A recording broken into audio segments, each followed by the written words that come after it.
Dani estuvo trabajando con nosotros hace ya pues casi más de 10 años en el área de inmunología. Él se ha formado aquí en la Facultad de Veterinaria, él es veterinario de convicción y de profesión casi también. Y ahora pues está trabajando actualmente en la Icahn School of Medicine en el Monte Sinaí. Ha venido pues amablemente a dar esta presentación de hoy. Se ha venido hoy desde Madrid, mañana se va a Estados Unidos, lleva una vida bastante activa. Y bueno, la idea de estas presentaciones era un poco que hacia los jóvenes alumnos de bioquímica veterinaria que tuvieran algún tipo de inquietud sobre la investigación, que tuvieran algún referente, alguien cercano para poder tener la visión de alguien que está metido tanto en el mundo de la investigación pública, en el ámbito de la investigación privada, etc. Entonces, él es nuestro primer ponente que nos va a hablar sobre todo de cuál es su visión de la investigación, su visión de cómo ha llegado al extranjero, cómo ha conseguido volver. Nos va a hacer un desarrollo de cuál es su línea de investigación. Y ya veréis que él, aunque se formó aquí, luego está también haciendo estancias en diferentes universidades. Ha trabajado en el CSIC, ahora está en Nueva York, ahora ha conseguido combinar y trabajar tanto en el CSIC como en Nueva York. Ya nos ha explicado un poco cómo ha sido su periplo. Y bueno, la idea es que vosotras podáis hacerle cualquier tipo de consulta que os surja. Él es una persona, como veréis, muy cercana. Es una simpatía arrolladora. Bueno. De verdad que da gusto hablar con él y veréis que en este caso creo que es el mejor ponente para empezar este tipo de proyecto, ¿vale? La idea es que, como digo, tengáis una idea un poco más general de lo que se espera de vosotros cuando iniciéis vuestra carrera investigadora. Así que nada más, dar las gracias también a David, que nos está ayudando aquí con la parte técnica y Química en movimiento. vía Zoom. Así que gracias Bioquímica y Movimiento por colaborar y a todos por vuestra asistencia. Al final de la presentación os voy a pedir que os quedéis un poquito para hacer un Kahoot porque nos obligan a evaluar esta actividad por parte del proyecto que nos financia, que nos sustenta. Bueno, entonces, nada, os voy a dejar con el ponente. Gracias. Pues muchísimas gracias por esta presentación, que ha sido muy abrumadora, me ha encantado. Sí, o sea, soy muy cercano. La idea de esto no es que hable yo, es que hablemos todos, que preguntéis lo que haya, que nadie me trate de usted, por favor. La idea. Muchísimas gracias a Raquel y a Javi por invitarme y a Bioquímica en Movimiento. Yo creo que es una iniciativa muy chula. Creo que yo en mi época de estudiante de carrera lo hubiera agradecido muchísimo que alguien te venga a contar cómo ve la ciencia. Y antes de nada, disculpad por dos cosas. Una es porque a lo mejor suena un poco depresivo todo, pero esto es una maravilla. Y por otro lado, porque hay algunas diapositivas que la preparé con mucho tiempo, pero a lo mejor fue ayer por la noche. Entonces, algunas diapositivas están en castellano y otras en inglés. Esto no está nada bien, tendría que dar dos castellanos, pero he aprovechado algunas dos, ¿vale? Entonces pido disculpas. Bueno, pues como decía Javi, yo estudié aquí en la Facultad de Veterinaria de Cáceres y ahora estoy compartiendo afiliación, intentando, porque esto es toda una trama, entre el Icahn School of Medicine and Mount Sinai y el Consejo Superior de Investigaciones Científicas. Entonces, quería organizar esta presentación un poco, no sabía muy bien cómo hacerlo, no sabía si directamente queríais que os contase qué opciones hay, qué opciones no hay, o queríais que os contase algo de ciencia, y entonces dije, bueno, pues les voy a contar mi vida, y así un poco, pues ya salimos, yo lo cuento todo un poquito, muy resumido. Entonces, lo he organizado de la siguiente manera, empezaré hablando de mi formación y posicionamiento, es decir, cómo estudié aquí, qué aventuras he ido viviendo a nivel científico, luego un poquito y muy resumido qué ciencia hago y a qué me dedico, y finalmente, pues, las opciones de futuro es qué posibilidades tenemos en las diferentes etapas de la carrera investigadora, desde el principio hasta las que yo conozco, porque más allá hay muchas más, pero habrá otro que lo cuente muchísimo mejor que yo. Por mi parte, podéis interrumpirme en el momento que queráis, para cualquier duda, si hay algo que os interesa mucho de la parte científica o no, me lo podéis preguntar luego o me lo podéis enviar por email, luego pongo los contactos y sentiros libres de que esto sea algo dinámico y que me vayáis cortando cuando queráis, ¿vale? Entonces, bueno, pues empecemos con mi formación. Yo soy licenciado en veterinaria, hice la tesina también aquí en la Unidad de Higiene, luego hice el máster también aquí en la Universidad de Extremadura, luego el posgrado sí que lo hice en la UNED y el doctorado lo hice en la Universidad Autónoma de Madrid. pero dentro del Instituto de Investigación en Ciencias de la Alimentación del Consejo Superior de Investigaciones Científicas. Como os decía, aquí empecé mi carrera investigadora y de Extremadura viajé a diferentes sitios durante mi etapa de licenciatura, que ahora es el grado. Esto lo cuento porque luego os hablaré de la importancia que tiene esta etapa. Es decir, no podemos esperar a terminar el TFG para empezar a hacer ciencia. Creo que es esencial empezar desde la propia licenciatura a testear si lo que nos gusta es la ciencia o no, para luego no llevarnos a equívocos. Durante esta época pedí diversas becas, la beca JAINTRO, que son becas que da el Consejo Superior de Investigaciones Científicas, y un año estuve en Madrid, y luego estuve dos años estuve en Madrid, uno estuve en el Centro Nacional de Biotecnología y el otro en el Centro de Investigaciones Biológicas. La beca de colaboración con universidades, que la hice bajo la dirección de Raquel Tarazona, aquí en la unidad de inmunología, y ese año también, que ya fue el último año de carrera, estuve con una beca de introducción a la investigación en el Instituto de Nanociencia de Aragón. Luego volví a la universidad y durante mi época de máster y tesina estuve en el grupo de investigación de Juan José Córdoba, estudiando pues, la influencia de diferentes factores ambientales en la producción de micotoxinas en alimentos, los factores genéticos derivados de esto, y esto fue gracias a la ayuda de la Universidad de Extremadura, que ahora no esté. Algunas de estas cosas las veréis un poco desactualizadas porque en mi época la había y luego no la habrá, las que sé os cuento que no la hay y las que no sé posiblemente la hay, ¿vale? Y estas becas acción 1, 2 y creo que también había acción 3 de investigación, que eran del Vicerrectorado de Investigación de la Universidad de Extremadura, la verdad es que me ayudaron bastante en una época, fue en el año 2011, en una época donde las FPU se retrasaron en salir y tal y cual, me ayudaron mucho a establecerme, a poder ir haciendo ciencia y a poder aprender mucho, porque los básicos de la ciencia yo los he aprendido en esta universidad, bajo la dirección de Javi, de Raquel y de Juan José. Y de ahí me fui al Consejo Superior de Investigaciones Científicas con una beca FP. Luego hablaré de los diferentes tipos de becas. Esto lo pongo porque no sé si sabéis que la Casa de Papel, aunque dicen que es la Casa de la Moneda, es la sede del CSIC.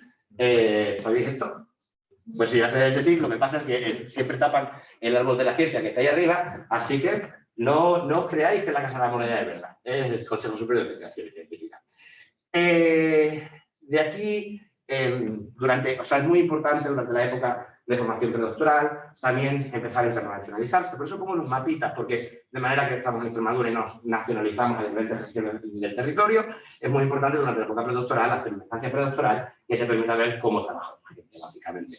Y aquí con una Scientific Mission de una COSACTION, que es un programa europeo, estuve en el INRA, en París, haciendo una estancia corta de unos 3 meses, que luego los amplié por una estancia de la FPU otros 3 meses más.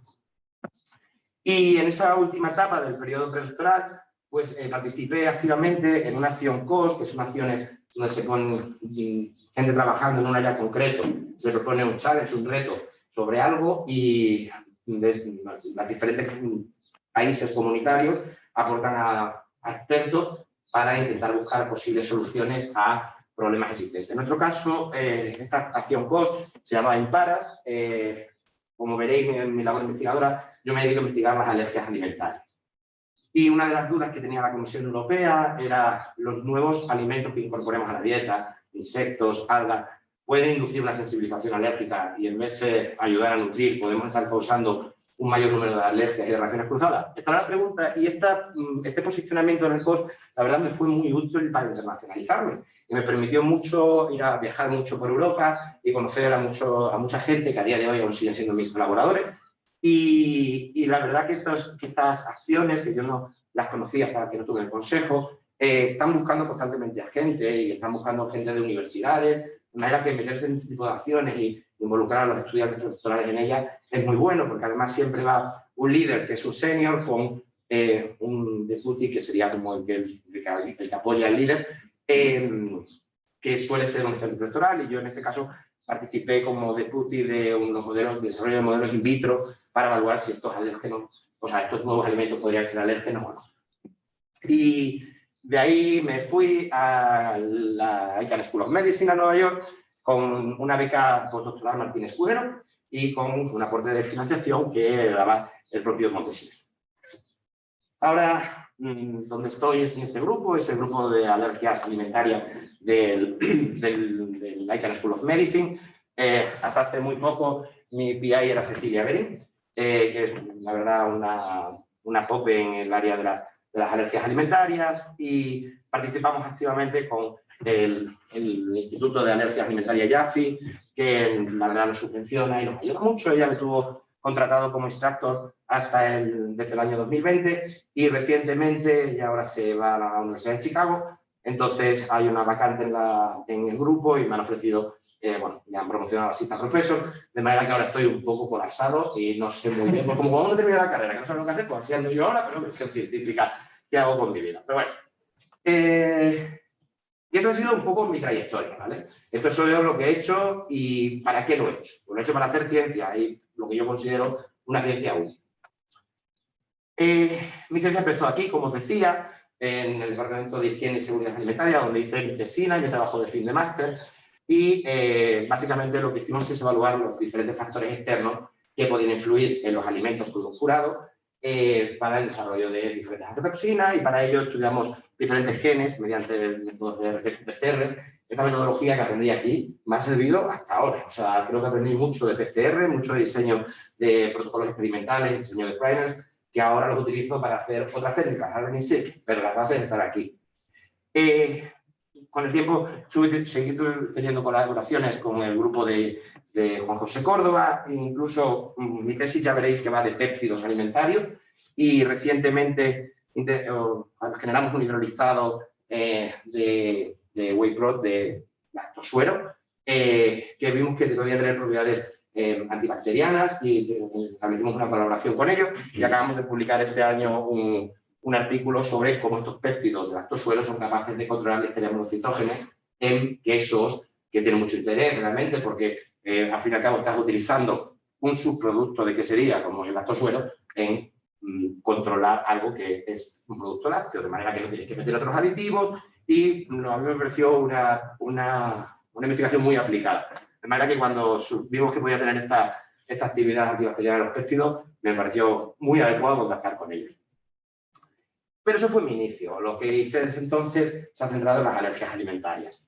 3 puntos principales en lo que hice y sigo haciendo es las bases inmunológicas de las alergias alimentarias, tanto mediadas por IgE, la alergia diferente a los 8 alimentos más alergénicos. Principalmente trabajo con leche, huevo y cacahuete, pero bueno, algunos otros frutos secos, y alergias no mediadas por IgE, que han sido las grandes conocidas. Yo cuando empecé la tesis pues no sabía nada, y ahora pues están deja muchos pacientes pediátricos con esofagitis eosinofílica, que es BioI, y SPICE, que es una enterocolitis, también un síndrome de enterocolitis inducido por alérgenos alimentarios. Mi siguiente línea de investigación es inmunoterapia oral para la resolución de alergias, utilizando estos péptidos de lo que hablaba.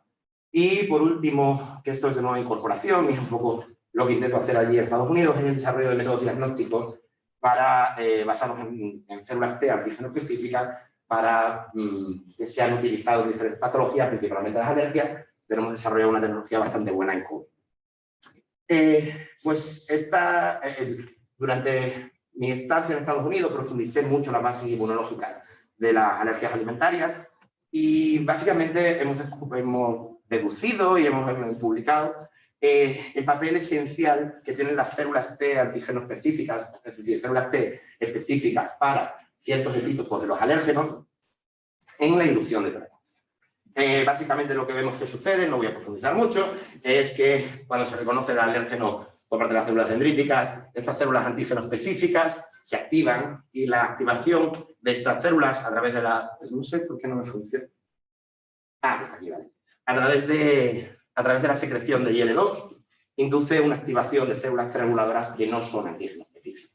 Esto podría tener poco interés si... Y esta activación es mantenida en el tiempo, y estos son resultados in vivo, es decir, son niños que directamente le hemos dado cacahuete y hemos hecho una cinética de su sangre a lo largo de diferentes puntos, hasta los 10 días, y ahora vamos a recoger a los 3 meses. ¿Qué interés tiene esto? Pues que nos permite entender una cosa que no entendíamos, que es por qué funcionan las inmunoterapias orales. O sea, sabemos que dosis crecientes de los alérgenos desensibilizan, pero los mecanismos por los cuales lo hacen todavía estaban un poco desconocidos, porque no se observa un aumento de células T reguladoras antígeno específicas.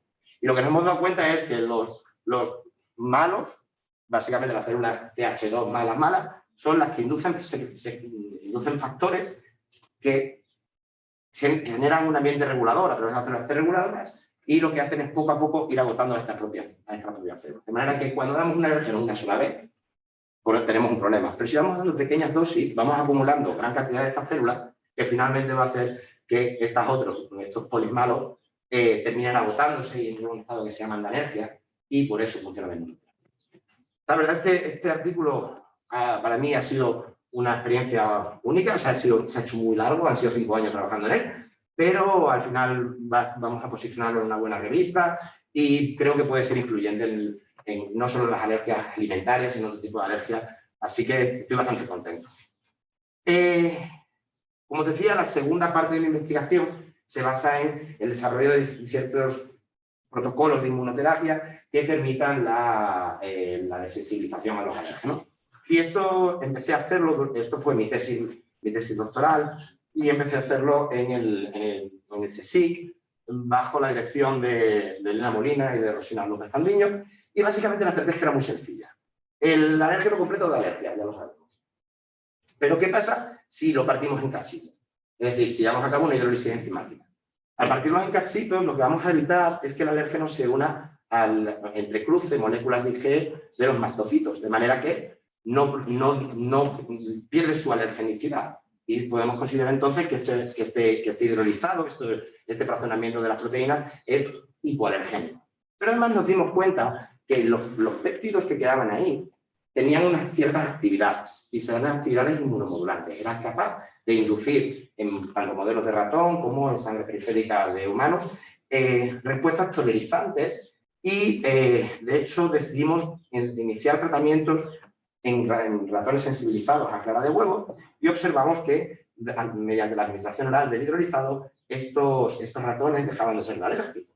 Y además, si el ratón consumía el hidrolizado previamente, se podría evitar que se desarrollase alergia. La verdad es que era muy interesante, pero sabemos que la ciencia tiene que ser transnacional, no nos podemos quedar en los ratones, tenemos que ir a humanos. Y en eso es lo que... A ver, un momentito.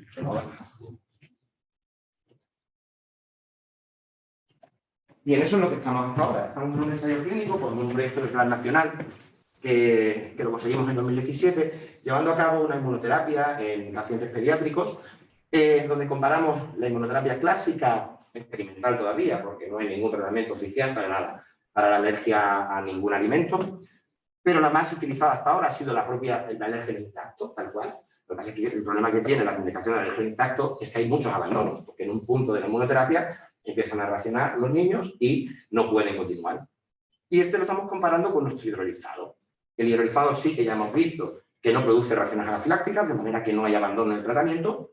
Y ahora los protocolos con humanos son difíciles y largos y necesitamos muchos humanos, pero lo que estamos viendo es que sí que se produce una disminución de los síntomas alérgicos al final de la inmunoterapia.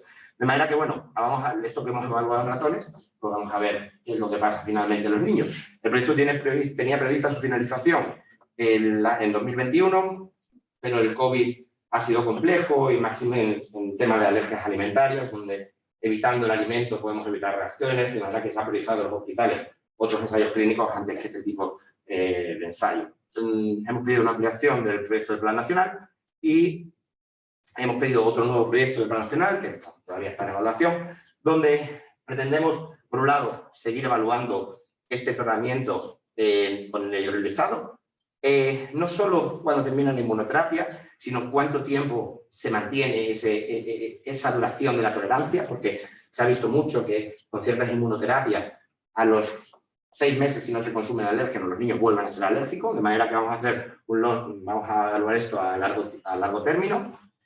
Y una de las hipótesis que hemos visto estudiando los mecanismos de acción en modelos animales, porque una cosa es que hayamos empezado con los humanos para el tratamiento en sí, pero seguimos profundizando en modelos animales cuáles son los mecanismos existentes. Y una cosa que es nuestra hipótesis de partida es que cuando estamos tratando a los ratones con el hidrolizado, tenemos un pool de péptidos que tienen una función no específica inmunomodulante, es decir, que a nivel gastrointestinal, porque a nivel gastrointestinal genera un ambiente tolerogénico, y otros péptidos que son específicos de antígenos, es decir, son esos que se unían a la célula correspondiente, que es la célula mala. Entonces estaríamos simulando un poco lo que creemos que pasa en la inmunoterapia convencional, generación de L2, es decir, un ambiente heterogénico y activación de la célula de H2 mala, que básicamente la vamos a terminar agotando y va a entrar en estado de alergia. Bajo esta hipótesis, lo que vamos a ir estudiando es la evolución y el rol que tienen las células antígeno específicas de los diferentes alérgenos del huevo en el agotamiento y en la inducción de tolerancia, y vamos a hacer validación de los mecanismos existentes y validación de esta hipótesis de que podemos tener dos tipos de péptidos aquí, mediante la generación de otros tipos de hidrolizados a otras espinas, a otros cacahuete y otros frutos secos. Y esto es la parte de inmunoterapia que os decía. Y por último, y esto es algo que he empezado recientemente, estamos trabajando en el desarrollo de métodos diagnósticos basados en estas células T antígeno específicas. Lo creamos o no lo creamos, en las alergias siempre pensamos, no, hay niveles de IgE elevados, pues eres alérgico a esto o al otro, o te hacen las pruebas cutáneas, el skin prick test, y eres alérgico a esto o al otro, o otro método que ha empezado relativamente hace poco, el test de granulación de basófilos. Pensamos que con esto llegamos al diagnóstico. No es cierto. Para llegar al diagnóstico definitivo, las alergias alimentarias, el buen estándar, es el oral food challenge, que es la provocación oral con alérgeno común. Es decir, que tienes que llevar a un hospital de día, bueno, yo trabajo con pacientes pediátricos, pues dile a tu hijo, sobrino, lo que sea, y se le hace una provocación oral, con todo lo riesgo que se supone, pues se va aumentando la dosis hasta que llega un punto en el que entran en acciones analíticas. Bueno, esto desde mi punto de vista está desfasado y creo que a través de modelos in vitro se podría suplir. Claro, conocemos bien estos tres T's, pero estos tres T's solamente nos hablan de los epítopos de células T, es decir, los epítopos de los anticuerpos, porque la IgE que cuantifico es la IgE que cuantifico, es decir, que la ha generado una célula B, porque lo que está montado encima de la mast cell, del mastocito, y entre cruces de alérgenos son estas mismas IgEs, y porque está en la sangre circulante, en basófilos, es también esta misma IgEs, de manera que estamos mirando exclusivamente a una parte de la respuesta alérgica, que es la epítopo. Sin embargo, no estamos mirando a la otra parte de la respuesta alérgica, que es la célula T, y cómo esta célula T se activa. De manera que tenemos esos ensayos establecidos in vitro, pero no tenemos un ensayo de células T. Desde mi punto de vista y el punto de vista de mi equipo, creemos que la combinación de estos ensayos podría evitar el gol estándar de las alergias alimentarias, que al fin y al cabo es hacer sufrir a un paciente pediátrico. ¿Y cómo hacemos? Sí. Han preguntado por el chat que cómo se haría la selección de los niños para aplicarles inmunoterapia. Bueno, pues nosotros colaboramos estrechamente con el Hospital Universitario Infanta Sofía, en la Comunidad de Madrid, con dos alergólogas que son las que se encargan no solo del enrollment, de la captación de los pacientes, sino también de la randomización y demás. Los criterios de selección tenemos tres grupos diferentes. Que tengan niveles de IgE superiores a una cantidad, que son 50 kilounidades por litro, que sean mayores de 3 años y menores de 18 años, y que uno de los grupos, esos grupos se van a ir a una hemoterapia con clara o una hemoterapia con el hidrolizado. Y luego tenemos otro grupo que a mí me resulta más interesante, que es aquellos que han fracasado en una inmunoterapia con clara previamente. Y cumpliendo los mismos objetivos, cumpliendo los mismos requisitos, básicamente niveles considerablemente altos de IgE y una reactividad al alérgeno, lo metemos en un grupo que lo volvemos a tratar con el hidrolizado, de manera que si este funciona quiere decir que es mejor que la terapia a la que fracasó. Esto es cómo se seleccionan los pacientes, más o menos. ¿Ya respondí a la pregunta? Genial. Entonces lo que hicimos aquí, ¿alguna pregunta más hasta el momento? ¿De alguien? Yo tenía una, pero de la parte anterior, y que no entiendo muy bien cómo puedes conseguir que haya una sensibilización a una secuencia de una proteína cuando la hidrolizas, porque muchas veces tú eres alérgico debido a la estructura 3D de la proteína, entonces si la hidrolizas, eso lo pierde y no lo reconoce. Pues eso es muy buena pregunta. Creo que aquí nos puede valer. Yo creo que esta misma nos puede valer. Las proteínas alergénicas tienen todas en común una cosa, que son muy resistentes a la digestión gástrica. Entonces llegan básicamente al intestino como entraron en el estómago. Es cierto que existen una serie de epítopos conformacionales, es decir, o sea, en la estructura lineal de la proteína, a las secuencias concretas que son reactivas al reconocimiento por células B o T, se le llama epítopo, ¿no? Entonces, la estructura terciaria de la proteína tiene una serie de secuencias de aminoácidos que se reconocen como epítopos conformacionales, ¿vale? Son epítopos, o sea, esto sería una célula dendrítica, una célula T y una célula B, ¿vale? Estos epítopos conformacionales son muy reconocidos por las células B y de hecho la mayor parte de las IgE que se producen reconocen epítopos conformacionales, también epítopos lineales. Pero estos epítopos son muy grandes, son más grandes de 30 aminoácidos. Sin embargo, en el caso de las células T, en el caso de las células TCD4, que son las que yo trabajo, estos epítopos son menores de 14 aminoácidos, ¿vale? Es lo que se junta con el TCR y lo que permite el reconocimiento. Entonces, la hidrólisis de la proteína lo que te va a hacer son dos beneficios muy importantes. Uno es que prácticamente pierdan los epítopos conformacionales, esos que se basan en la estructura, y como sabemos que hay, no me arreglo mucho, se pierden los epítopos conformacionales y además expone y libera epítopos de células T concretas. De manera que sí que o sea, has perdido una parte del reconocimiento, pero se mantiene la reactividad de muchos de estos péptidos. Y en concreto, y que es de nuestro interés, los péptidos que son reconocidos por las células TCD4. Nosotros, las funciones de hidrólisis, no terminamos hidrolizando tanto que quedamos aminoácidos sueltos. Llegamos a un punto donde tenemos epítopos, péptidos de cadenas entre 8 y 22 aminoácidos. Pero nuestro interés básico es quitar los epítopos de las células B, los epítopos más conformacionales y más grandes, estos de 30 aminoácidos. ¿Y cómo realizáis esa hidrólisis controlada? Pues ahora en el ensayo clínico ha ido todo muy grande, yo lo hacía en épendos chiquititos. Bueno, se controla, hacemos esta hidrólisis concretamente con la clara de huevo. Reducimos el pH de la clara de huevo muchísimo, a un nivel de 1,5, y la hidrólisis es con pepsina. Dirá, bueno, pues esto es el estómago. Los niños tienen una peculiaridad, que tienen el pH del estómago muy elevado. Tienen un pH de 4,5, a diferencia de los adultos que son 2,5 o 3. Y eso hace que digieran peor y por eso se sensibilizan más. Entonces nosotros bajamos mucho el pH a 1,5. Y en vez de la media hora o una hora que estaría en el estómago, nosotros dejamos 24 horas. De manera que terminamos machacando la proteína a nuestro nivel de interés. Esto se monitoriza en un termobloque normal y corriente a 37 grados. Y después de que haya acabado la hidrólisis, lo que haces es para desactivar a la enzima y para que deje de hacer el efecto de la pepsina, subimos el pH a nivel de 7. Esto como lo monitorizamos. Esto cuando lo hacía yo en épendos chiquitito, ahora en el ensayo clínico, mi estudiante de doctorado aquí en España, la verdad es que se enfrenta a litros de hidrolizado, porque claro, para el ratón te vale muy poquito, pero para los niños y tantos niños en el ensayo clínico que hacen mucho.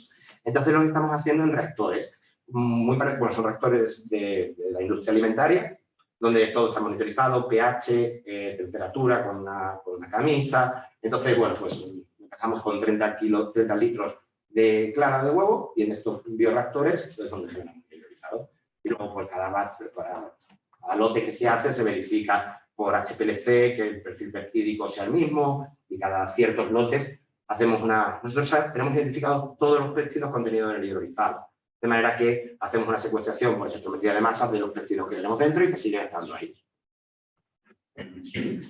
Bueno, pues voy a seguir. Pues aquí lo que decíamos, nos queremos quitar del medio el Oral Food Challenge. ¿Cómo lo hacemos? Pues con técnicas in vitro. Esta la tenemos puesta a punta, la fácil, las células B. ¿Pero qué pasa con las células T? Pues este problema lo hemos tenido recientemente con el COVID. Llegó el COVID y los inmunólogos que trabajan con partículas víricas conocen, los virus son más simples, ¿no? Entonces conocen muy bien y hay mucha gestión en ellos, y hay mucho dinero, y entonces conocen muy bien los epítopos concretos que son alérgicos, que son inmunogénicos y que son reactivos. Entonces preparan unas estructuras que se llaman tetrámeros. Entonces, con ese tetrámero tú eres capaz de identificar células antígeno específicas de allí. En los alérgenos alimentarios no hay tanto interés por parte de muchas de las farmacéuticas y de los gobiernos, y además son muchos alérgenos. El cacahuete tiene 8 alérgenos y son muy grandes. Entonces, detectar epítopos es muy complejo y es algo que estamos haciendo ahora, de manera que esos tetrámeros no los tenemos. Entonces, hay que echar básicamente las proteínas casi al completo y ver cómo reaccionan, ¿vale? Cuando llegó el COVID, la gente no sabía detectar células antígeno específicas de COVID porque no estaban estos epítopos, no estaban estos tetrámeros para detectarlos. Entonces utilizamos la tecnología que teníamos puesta a punto para la detección de células antígeno específicas en cacahuete era de hecho, para la detección de COVID, echando simplemente la secuencia completa de las proteínas del spike, de la proteína M, NP del COVID y detectando esto lo hacemos por marcadores de activación, es decir, marcadores que se producen cuando hay una unión específica entre el epítopo y el TCR. Entonces ahí pusimos esta técnica. Y esto nos llevó a decir, vale, genial, somos capaces de detectar células antígeno específicas, pero esto es complicadísimo, o sea, necesita a un tío que sepa, necesita un montón de anticuerpos y te lleva horas, esto no es algo práctico. Entonces, en colaboración con 2 departamentos del Monte Sinaí, decidimos hacer una simplificación del ensayo y hemos terminado haciendo una PCR muy sencilla. Con 280 microlitros de sangre añadimos un pool de péptidos, los mismos pool de péptidos que utilizábamos con citometría y por muchas verificaciones, o sea, hemos correlacionado esto con la producción de interferón por ELA, o sea, por ELISA, la producción de interferón también por el SPOT, muchísima citometría de flujo, con un gen, que es el CXCD10. El CXCD10 no es, bueno, sí es expresado, pero no es expresado mayoritariamente por las células T. De manera que es una lectura indirecta que hacemos, esto lo expresan los monocitos, el CXCD10. En los monocitos, pero que viene extremadamente ligado con la activación de las células. Esta técnica la hemos llamado DQTAC y la hemos publicado ahora en Nature Biotech, que es una técnica muy novedosa, que podemos utilizar, que abre las puertas por una PCR que vale nada, podemos aplicarla a muchísimas patologías. Por supuesto, lo que no sabemos es si todas las patologías nos darán al mismo tiempo de respuesta y de lectura indirecta. Y esa es la última parte que os voy a contar, porque estoy hablando un montón, que es un proyecto que he pedido a la NIH, que está en evaluación, donde lo que vamos a hacer es aplicar esta tecnología a las alergias alimentarias. Básicamente, utilizando los mismos 280 microlitros de sangre, añadiremos una secuencia de péptidos de los grandes, de Big 8, son los 8 alimentos más alergénicos conocidos.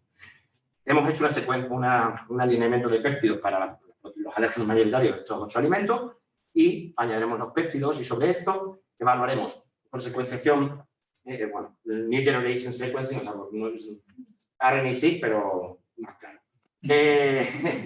¿Qué moléculas se sobreexpresan y si hay una correlación o no con lo que identifiquemos por citometría de flujo y una vez que hayamos detectado una serie de genes candidatos, igual que seleccionamos el CXCD10 para el COVID, intentaremos simplificarlo con una PCR sencilla y así intentar buscar esa parte que nos faltaba, como decía antes, del epítopo de células.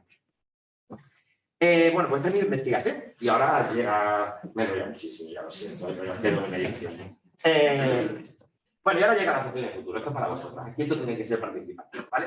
Yo os he contado mi historia, cómo yo conseguí ciertas becas, cómo no conseguí ciertas becas, pero es que hay tantas historias en investigación como personas que nos dedicamos a ellas, porque no hay una carrera hecha. Que nos diga que esto se hace de una determinada manera, no es verdad. Porque hay 4 claves para el desarrollo de una carrera científica. La primera, más importante, esencial y elemental, es el interés por descubrir, la vocación científica. De esto que tú sientes que sale un experimento y dices, ¡guau!, me voy a casa contento. Si eso falta, no tiene mucho sentido. La otra es el éxito de la concurrencia competitiva. Esto lo digo porque os dirán, sacar mucha nota media.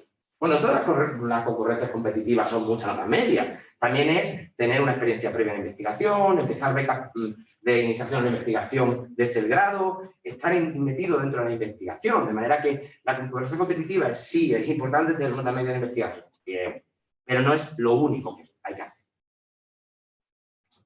Ganas de movilidad, ganas de moverse, no tener miedo a un día aquí y el otro allá, no aburrirte de meter cada cierto poco tiempo todas tus cosas en una maleta, que es lo que te dejan facturar en el avión. Esto es bastante esencial, no es elemental, no es, por eso esto está en un color más destacado. La esencial es el interés por descubrir, pero es bueno no tener miedo a la movilidad y, de hecho, sentirte a gusto con la movilidad. Y la última es la dignificación de la profesión. Me parece algo esencial, lo he hablado mucho, que iba a deciros esto, y en alguna otra charla lo he dicho, y hay una controversia muy grande sobre esto, y muchos investigadores me dicen, no lo diga, yo que lo diga, pero yo lo digo porque lo pienso. Es importante que sepamos que esta es una profesión muy digna y que no se trabaja de gratis. Que trabajar de gratis, tenemos que llegar a todos a una cosa.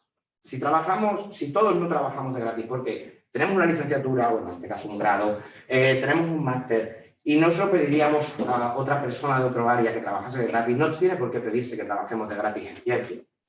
El problema es que si tres decidimos que éticamente, bajo la ética deontológica de la profesión, es éticamente incorrecto, pero uno decide que no pasa nada, ha fastidiado a los otros tres.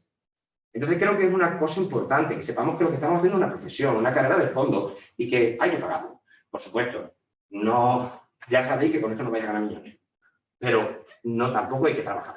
Hay periodos que son los periodos, y yo creo que por parte de los investigadores siempre quieren tener a un trabajador cobrando, no es que digas, no, ahí lo exploto, no conozco a ningún investigador que voy a explotar a nadie. Pero es cierto que hay momentos que te quedas descolgado porque no te salió la beca, porque el contrato el administrativo no lo ha mandado a tiempo, porque no sé qué, porque no sé cuándo, y al final no puedes contratar a esa persona. Hombre, pues no pasan, o sea, creo que hay que ser flexible. Se puede estar un mes, se puede estar 2 meses, pero no se puede pasar una tesis y cobrar. Entonces, para mí estas son las 4 claves del desarrollo de la carrera científica. A partir de eso, ¿cuándo empezamos? Ya bien, empezamos durante el TFG. O sea, tenemos una vocación, nos interesa la ciencia, os preguntáis qué más allá, cómo saldrá esto, cómo saldrá lo otro, pues experimentamos. Yo creo que durante el grado y el máster es esencial empezar a descubrir si la ciencia nos interesa, si no nos interesa.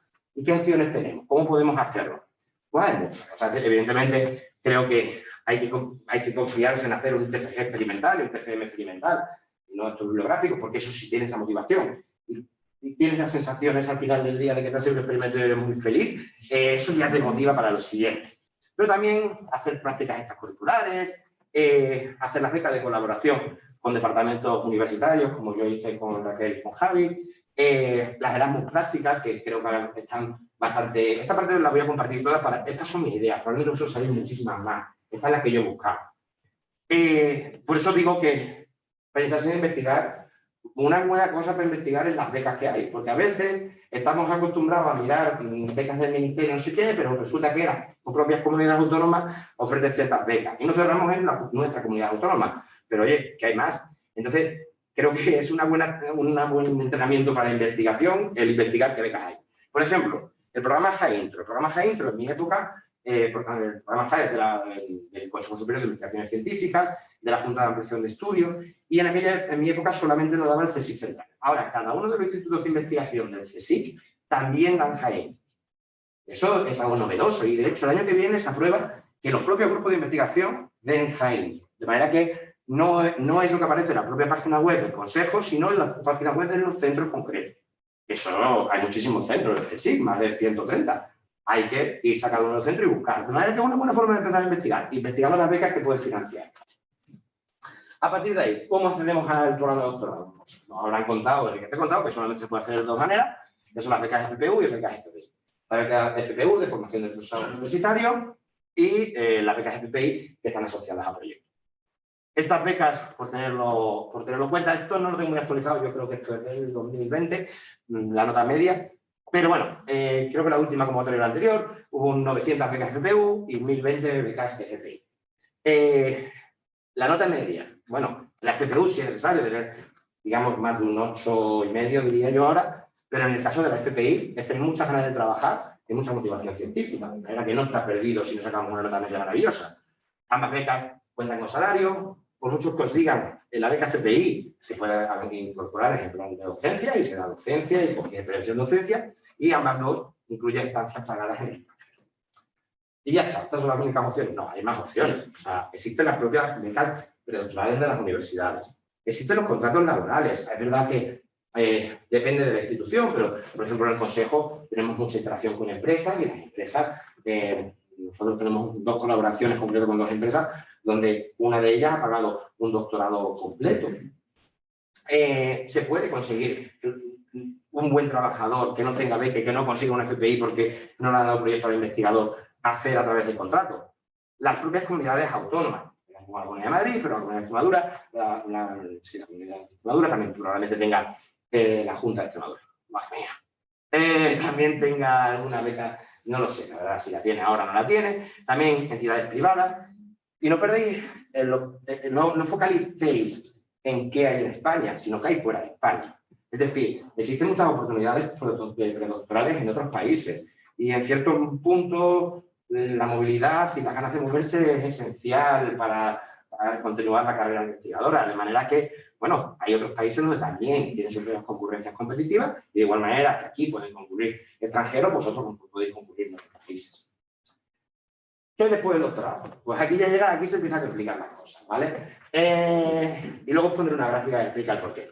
Bueno, pues tenemos 3 becas que conocemos, de nuevo insisto, hay muchas que a lo mejor no he incorporado. Estas 3 becas son de Ministerio de Ciencia e Innovación, una de ellas para, la Juan de la Cierva de Formación, que es para quedarse dentro de España, en un grupo que no sé a dónde has hecho la tesis. El contrato Sala Borrell, que pertenece al Instituto Carlos III, que básicamente es para desarrollar la labor investigadora en hospitales o en centros adscritos a hospitales. Los contratos Torres Quevedo, que son contratos postdoctorales que se hacen con empresas. Ahora hay de nueva incorporación, también tras acabar la tesis se pueden pedir las ayudas Margarita Salas, que depende del Ministerio de Universidades, y siempre está la opción, también la predoctoral, la opción europea, las becas Marie Curie. Son complejas, pero no solo si concurre a la beca Marie Curie con tu currículum en plan, bueno, vamos a pedirla en el grupo que sea.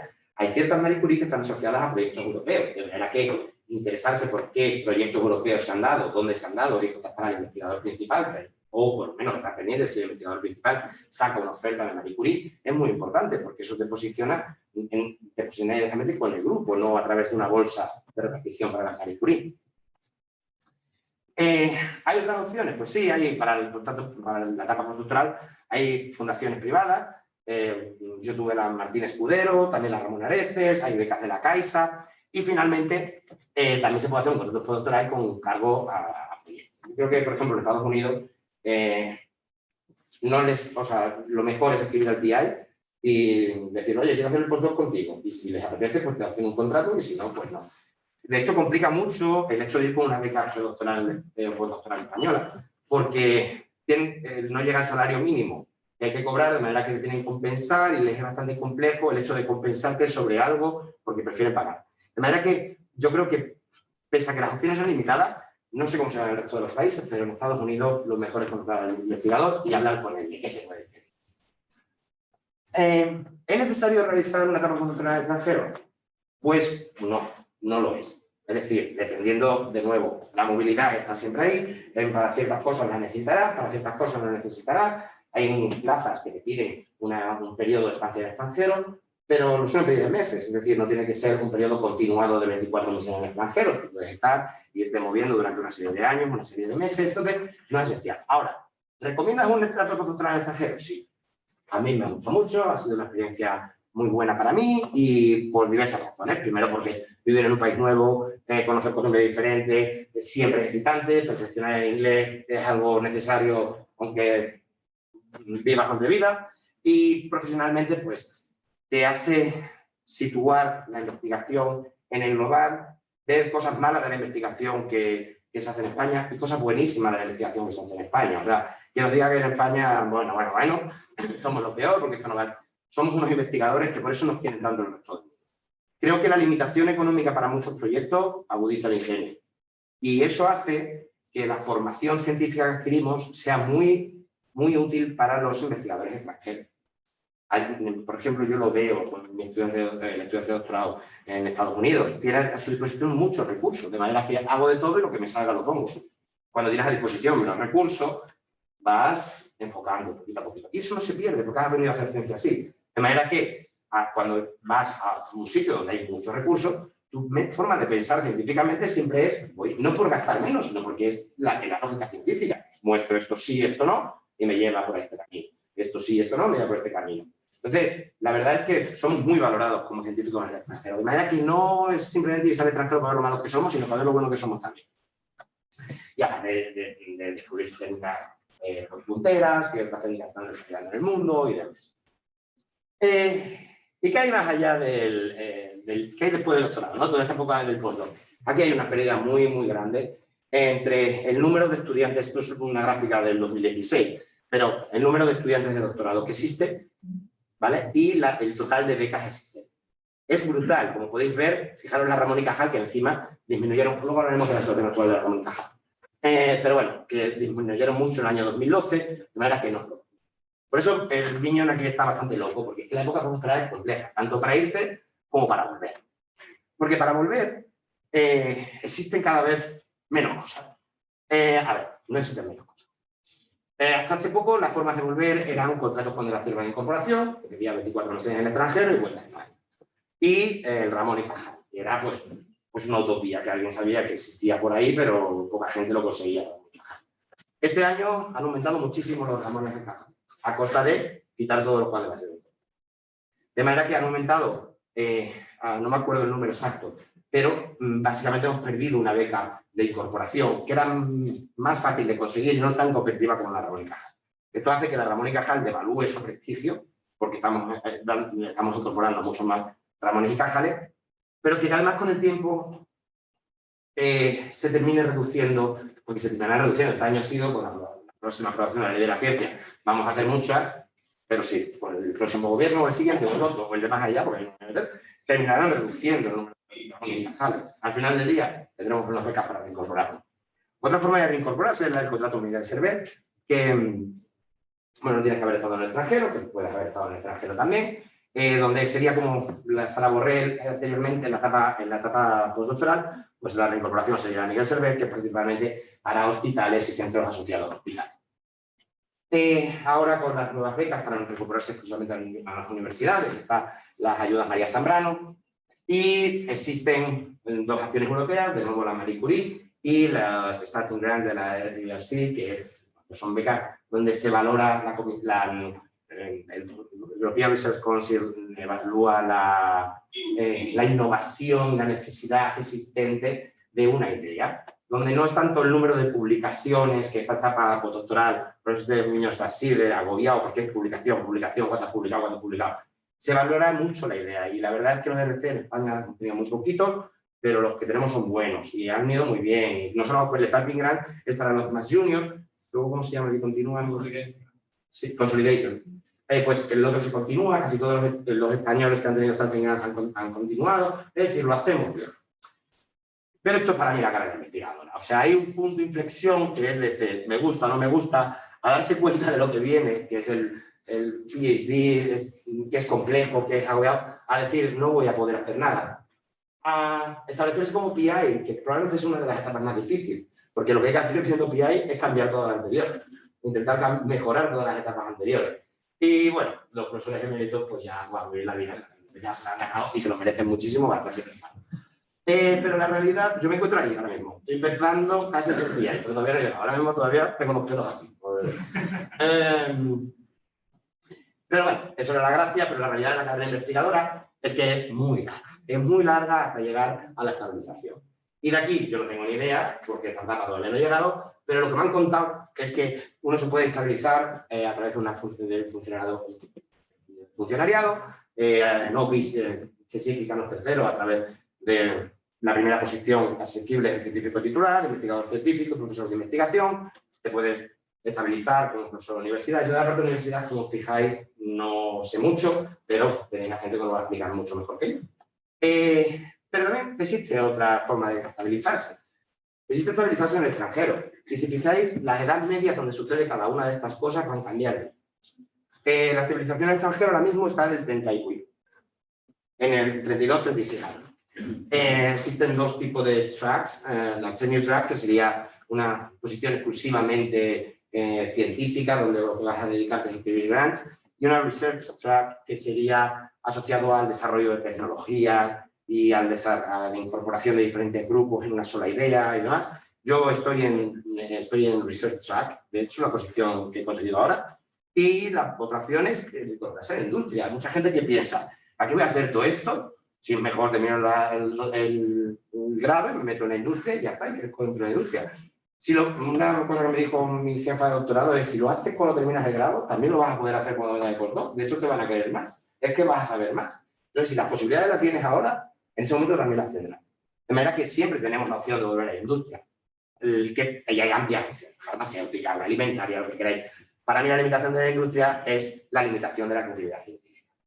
Nosotros, cuando vemos un resultado bonito, dices, anda, yo no iba por allí el proyecto, pero tiro por allá porque es lo que me interesa. Y ahí esto salimos a hacer los test reguladores y aquí menos. Cuando esto lo manda un CEO o un jefe de una empresa, lo que importa es, ¿esto es económicamente rentable o no es económicamente rentable? De manera que, bueno, seguro que te puede interesar un montón, porque la innovación, la motivación y la vocación científica siguen ahí, pero no tienes la libertad para crear. Y eso es una de las limitaciones que yo veo, que sí, es cierto que puedes estabilizarte mucho antes, pero con menos libertad. Y lo último, quiero hablar, y estoy soltando tostón que aquí. Pero esto último es algo que me parece muy importante que todos salgamos con esto muy claro, y es el problema que tenemos en la ciencia con el techo de ciencia. Lo habéis visto vuestras compañeras. Hay más compañeras, más matriculadas en las universidades que matriculadas en las universidades. Son más mujeres las que estudian, son más mujeres las que hacen el doctorado. Y luego, una vez que empieza el doctorado así, esto empieza a suceder. Los hombres, el 54% de los hombres son postdoctorales, 59% de los hombres llegan a Ramón y Cajal, 60% de los hombres son científicos titulares, esto dentro de CSIC, de investigadores científicos y profesores de investigación. Mientras que en este punto se apartieron más, ¿por qué tenemos un 26,5% de mujeres profesoras de investigación? Porque existe un techo de cristal, no sabemos muy bien por qué existe. Y creo que no sabemos muy, porque realmente nadie va a asumir que no, yo no soy machista, pero sí, y creo que la forma de cambiarlo es haciendo ver esto, y diciendo, bueno, esto es viable, esto no puede seguir así. Tenemos que evaluar a un científico por sus habilidades científicas y mucho menos por su sexo. Y no lo digo yo, lo dice un Proceeding, que creo que es una buena revista, donde se envía un mismo currículum a 127 profesores de universidades públicas en Estados Unidos, y el objetivo era que dieran su opinión sobre estos investigadores. La mitad de los casos a este currículum le dijeron que era de John, y en otra mitad de los casos era de Jennifer. Lo que pasó es que cuando se evaluó de 1 a 7 el mismo currículum por un número amplio de investigadores, es que John tuvo una media de 4/7, mientras que Jennifer tuvo una media de 3,3. Que a John sí que le dieron estudiantes y a Jennifer no le dieron estudiantes. Y que John casi cobraba el doble que Jennifer cuando empezó. Entonces, esta es una parte de la ciencia que la tenemos olvidada porque es difícil, pero que no se nos puede olvidar la importancia. No vale solo con celebrar el Día de la Niña y la Mujer de la Ciencia, sino que todos seamos conscientes de que esto es una limitación muy grande que tenemos en la carrera. Y bueno, esto es todo el tostón que os he soltado. Bueno, si queréis saber un poquillo más de mi publicación científica, este es mi número ORCID. Si tenéis interés en algo concreto, antes de que lo hablemos, enviarme un email, estos dos son los mails que tengo. Si os ha interesado mi investigación y estáis pensando en hacer algún tipo de estancia predoctoral, si queréis hacer algún tipo de beca de iniciación, decirme y vemos cómo lo hacemos y os pongo a disposición lo que nosotros tenemos aquí en España y lo que yo puedo tener en Estados Unidos. Y ya está. Y esto es lo que os quería contar. Muchas gracias por escucharme.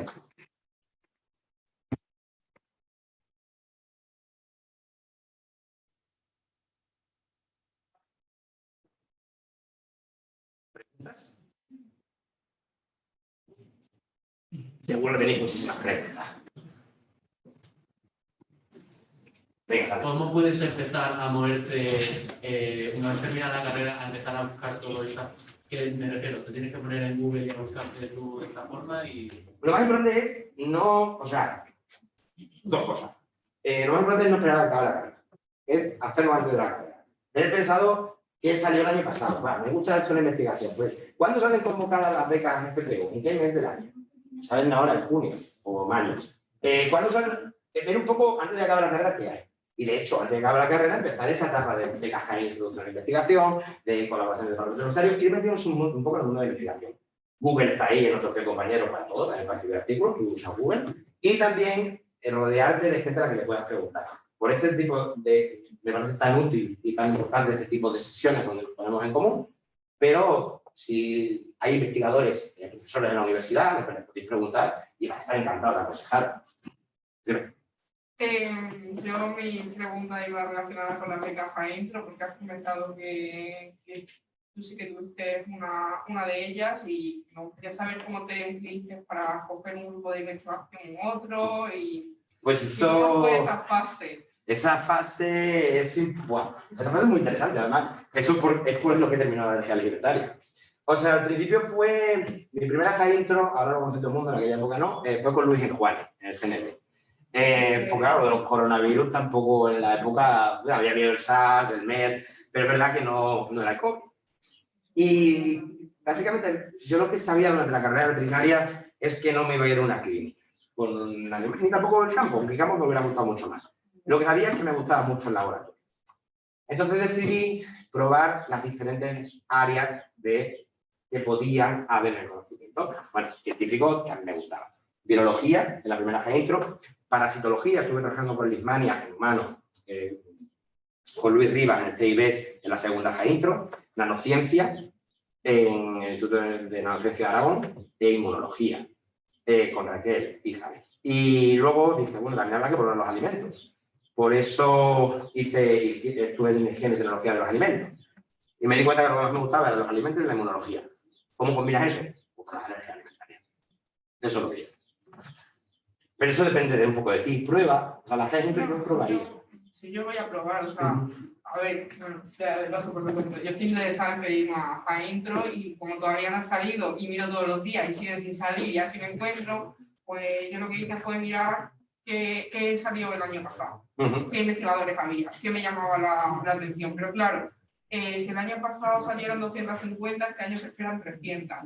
Es como, me siento un poco perdida en el sentido de, son muchos investigadores, son muchas líneas, a veces el título de esa línea de investigación, no digo que no refleje de lo que se va a tratar, porque obviamente sí lo refleja, pero quizá dificulta, o a mí me dificulta saber si me va a gustar o no. Sí, o sea, te entiendo perfectamente, que suena esto y además no eres capaz de tener el título completo y dices, pues la opción era esto, que era muy Y divertido. luego también, pues, el segundo problema, que desde mi punto de vista, es claro, tendrás que coger una high intro a un sitio donde te vayas a ir a hacer el máster, ¿no? Porque, No. pero por duración, ¿cómo haces si no? Porque son ¿cuántos son ahora? 5 meses. Son 5 meses. Prórroga. Porque hay tres tipos de high intro, pero la del CSIC Central, la grande, es la de 5 meses, ¿no? Sí. Ya, eso es cierto que es verdad. Esto antes era, yo lo veía así bastante bueno, que eran los meses de verano. Eran 3 meses, de julio a septiembre. Y eran los meses de verano, entonces no tenías que ir. O sea, entiendo que hay un poco de complicación a la hora de hacer 3 meses de continuo. ¿Tienen que ser 3 meses de continuo? 5 meses de continuo, perdón. ¿O se puede fraccionar hablando con el investigador? 5 meses más prórroga. Más prórroga, más prórroga sí. Si quieres hacer, creo que era doctorado con el grupo de investigación o algo así. No sé si alguien ha mirado algo. Pues no te puedo... A esa pregunta... A esa parte, la verdad, no te puedo contestar, a la parte de la duración en el tiempo, porque me parece complejo y yo... Es que a mí me parece arriesgado lo de elegir, porque claro, tienes el límite de que solo puedes elegir 3. Ajá. Como, wow, hay 250, no sé, no voy a poder analizar 250, los filtros de búsqueda que puedas utilizar pueden que te sirvan o puede que no, depende de si coinciden con...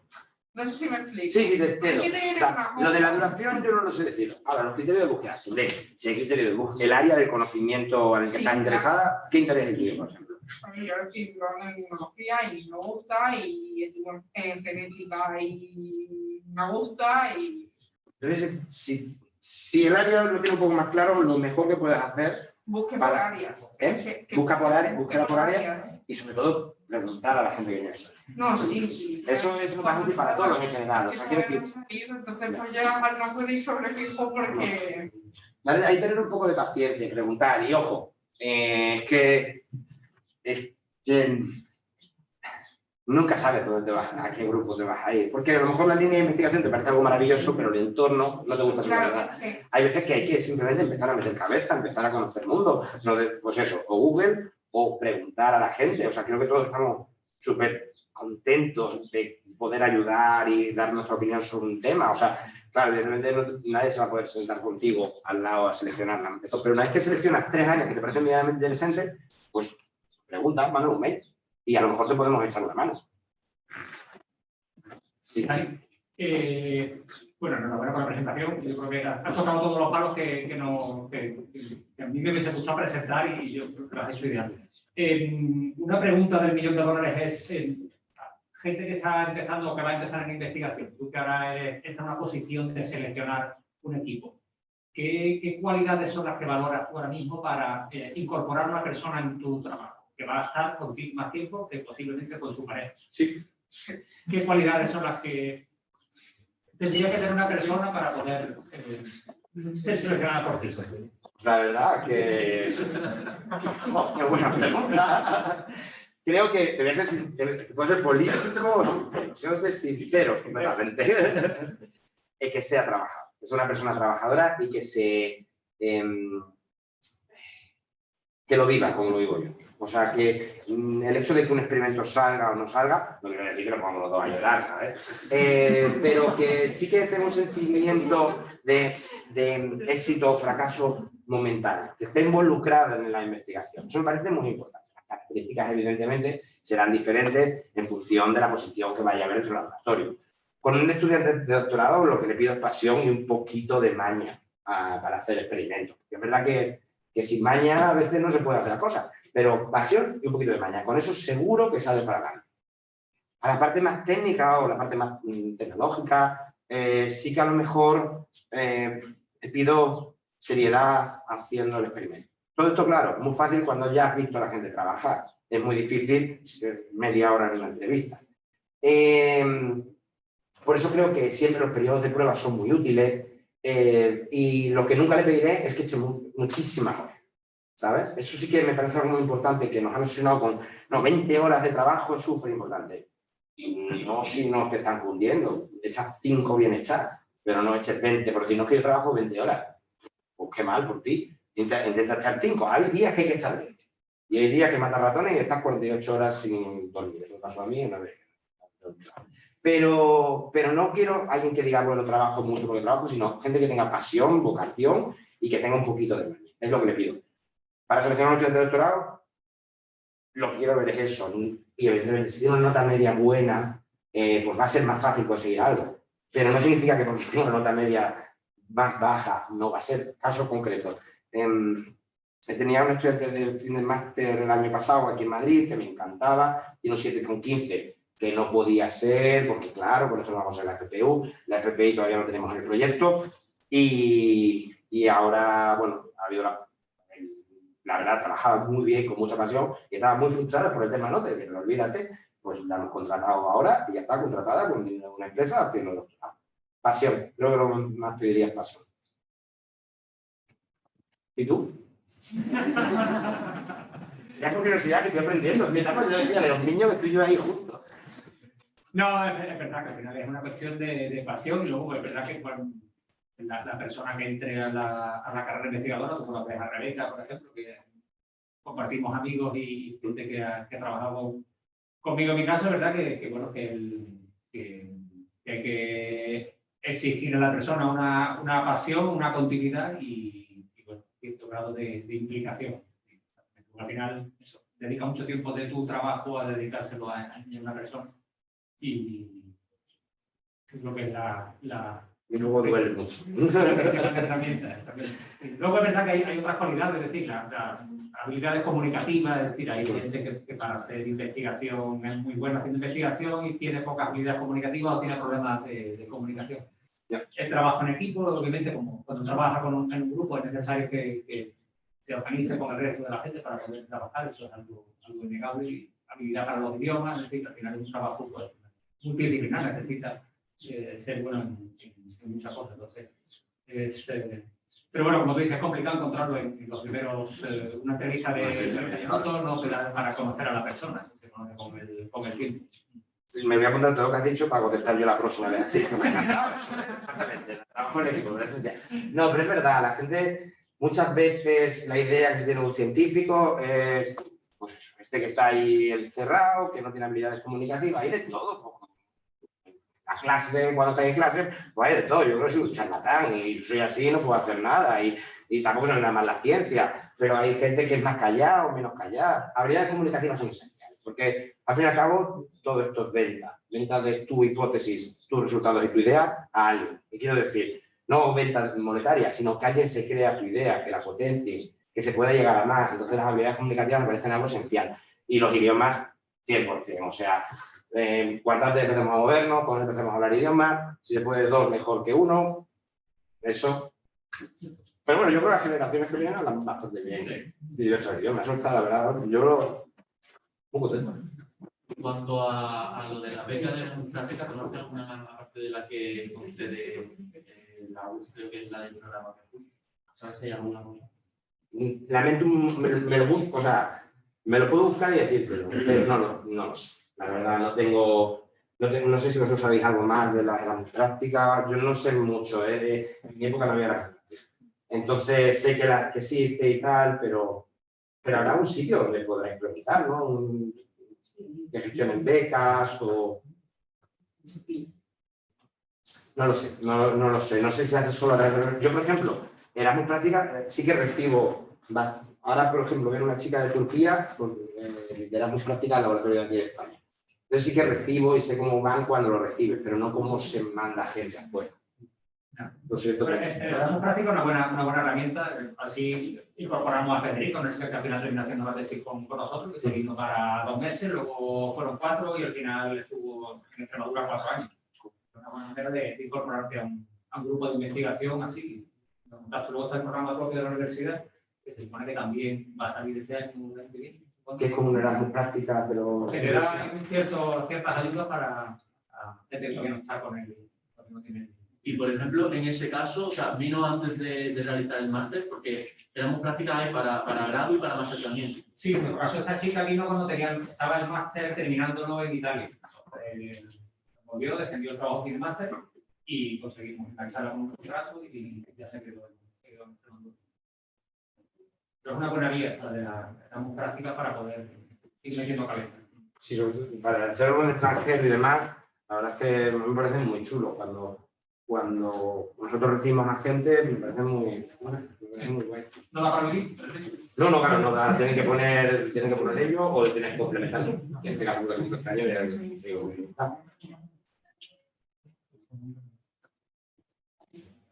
Bueno, yo quería dar las gracias por la presentación y no me puedo sentir más identificada. No, porque yo he estado viviendo 4 años en el extranjero.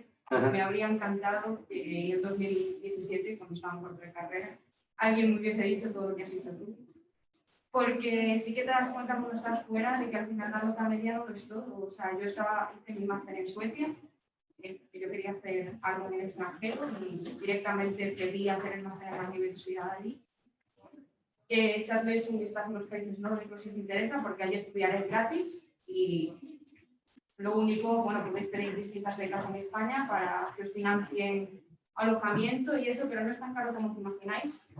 Y nada, que allí yo tenía muchas asignaturas que eran aprobados suspensos, porque ellos valoran más el trabajo en equipo que lo que compitas con una persona. Y luego, bueno, eso te limita mucho si quieres volver a España, porque te dicen, oye, ¿cuál es tu nota media del máster? Y tú te quedas como, no tengo nota media del máster, porque tengo aprobado y suspenso. Pero aún así te abre muchísimo el campo, la mente, y creo que te lo recomiendo a todo el mundo. Que hagan algo en el extranjero, que sea 3 meses, no tiene por qué ser tanto tiempo, pero yo creo que al final los que estamos contentos, así que por una razón u otra, te acabas quedando más. Absolutamente, 100% de acuerdo.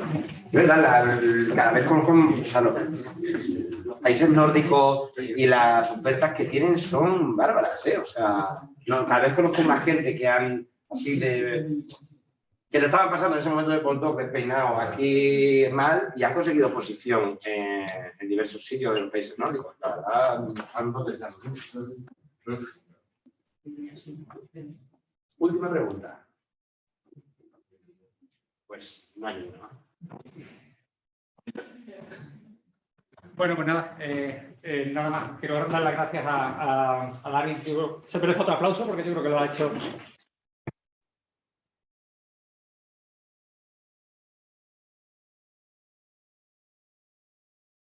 nuestro hijo pródigo. Y ahora os invitaría a hacer este Kahoot. Es un Kahoot para hacer un poco la evaluación de la presentación y tener un poco tomar el pulso un poco de lo que ha estado comentando Dani. Podéis hacerlo también los que están en sus casas a través de la plataforma Zoom. Podéis entrar también y poder hacer este cuestionario. Y de esa manera un poco tendremos una información un poco más completa de la visión que tiene pues, gente de vuestro perfil para un poco ir moviendo nuestras actividades para el futuro. Más o menos estamos todos. Hay algunas preguntas que son algo personales, por tanto podéis hacerlo totalmente anónimo, ¿vale? Pero necesitamos saber ciertas cosas personales simplemente para poder luego hacer un estudio, principalmente por lo que ha hablado Dani sobre la cuestión del techo de cristal, que hay una serie de preguntas que van un poco relacionadas. En cualquier caso se tratará anónima. Exacto. Para que hayáis puesto el apellido, Vale, se tratará totalmente anónimo, eso sí. Vale, pues empezamos. No se hace en clase mucho ahora.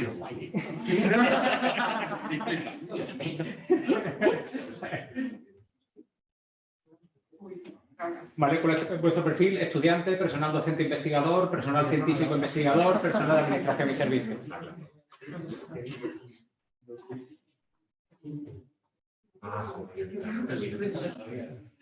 Perfecto.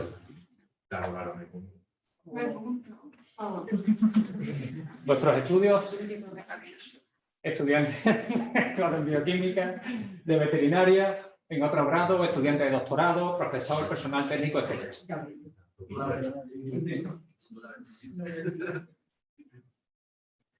Vale. La opinión sobre vuestra ponencia, ¿te ha resultado interesante? No, y lo veo yo ahora mal.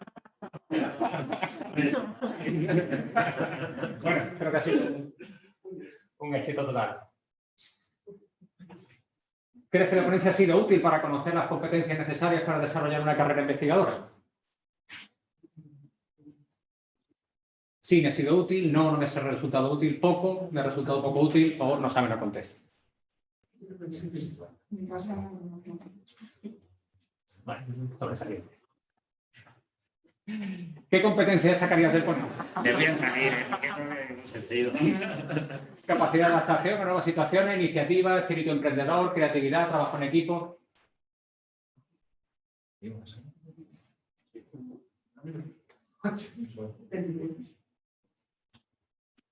¿Se sienten identificados con la Abrumado por la circunstancia. ¿Creéis que un hombre y una mujer tienen la misma oportunidad de hacer una carrera científica? Lo ha tocado Dani y creo que es importante esta cuestión. Sí tienen igual de oportunidades, no tienen las mismas oportunidades, no es un tema que me importe o no sabe, no contesta.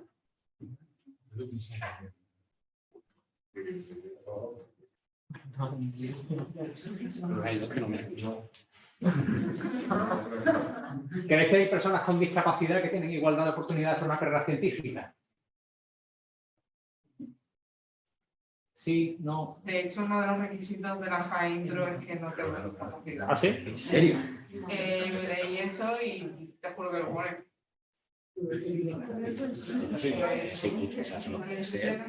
Si fueras a desarrollar una carrera investigadora, ¿qué competencia consideras más importante para ti? Adaptación a nuevas situaciones, iniciativa, espíritu emprendedor, creatividad, trabajo en equipo. No solo se pensó. Todas las anteriores. Todas son correctas. Ay, que se va con la pantalla.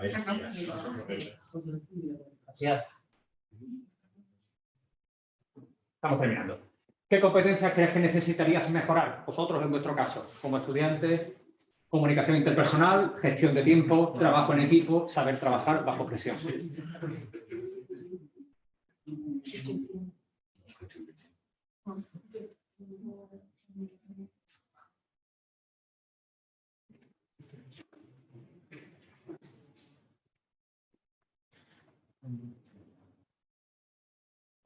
En el desarrollo del grado se adquieren muchos conocimientos, pero ¿qué competencias consideráis que no se enseñan? La creatividad, el trabajo en equipo, la comunicación interpersonal o la iniciativa y el espíritu emprendedor. tenía que haber puesto ninguna.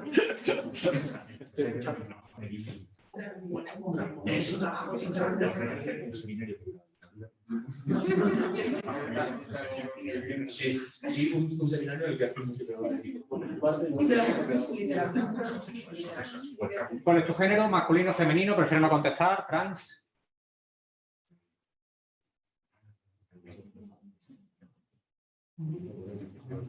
Vale. Y ahora, ¿con qué palabra describiríais al ponente? Talento, constancia, inteligencia, esfuerzo, ambición, trabajo, colaboración. No cabía más. Tenéis que escribir. Sí.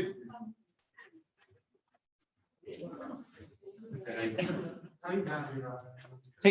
Una pregunta, ya que ha salido sobre la pregunta de un mujeres, si alguien quiere contestar, ¿por qué crees que las mujeres no tienen las mismas oportunidades para desarrollar una carrera científica? ¿Alguien que quiera contestar? Ha salido mayoritariamente, si no me equivoco, ¿no, Javi? Sí. ¿Alguien tiene alguna idea? ¿O quiere comentar algo sobre esa pregunta? Hombre, la verdad es que yo creo que coincide un poco el hecho de que tienen hijos suele ser al inicio o dentro de los primeros años de su etapa postdoctoral. Época en la cual mucha gente ya renuncia. Además, luego en las evaluaciones muchas veces, aunque siempre tienes un set, si el evaluador es un hombre, siempre va a tener el sesgo de un set, aunque si quieras evitarlo, el evaluador o hombre o mujer va a tener un set. Y eso siempre, como la mayoría de evaluadores son hombres, perjudica a las mujeres. Aunque te consideres una persona que no eres machista, siempre vas a tener el sesgo de favorecer a tu... Es muy difícil evitarlo. Pero yo creo que lo de en etapas postdoctorales al inicio, ser la edad donde suele tener hijos, eso... Todo el mundo piensa así. ¿Cree que si fuerais, estuvierais dedicándose a la investigación y tuvierais una pareja, el que se sacrificaría va a ser siempre la mujer cuando se tenga un hijo? Sí. Porque es la generación. Es que la gente lo ha hecho que sí que es así. Pero de todas formas, en las becas te dan... Por ejemplo, puedes pedir Ramón y Cajal, te dan un placerín. Todos los plazos que estés dado de baja o por maternidad son ampliados, además en todas las convocatorias, son ampliados a, imagínate, si un hombre tiene un hombre sin hijos, 10 años, o una mujer que ha tenido 4 hijos, no sé ahora mismo cómo están las bajas de maternidad, pero tendría 10 años más todas las bajas de maternidad. Bueno, en ese caso es un año por hijo. Es que no lo sé, pues serían 10 años más. Un año, tanto un hombre como una mujer. Eso es. Sí, un hombre también con bajas de maternidad tendría 10 años más bajas de maternidad. ¿Alguien que quiera decir más algo sobre este tema?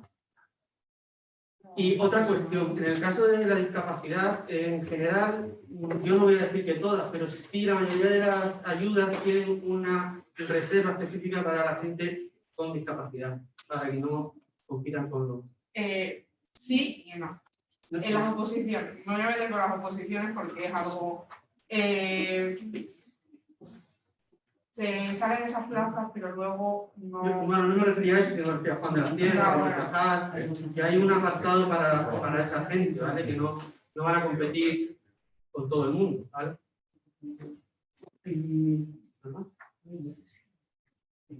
Doctor. Bueno, pues nada más que la hora. Muchísimas gracias.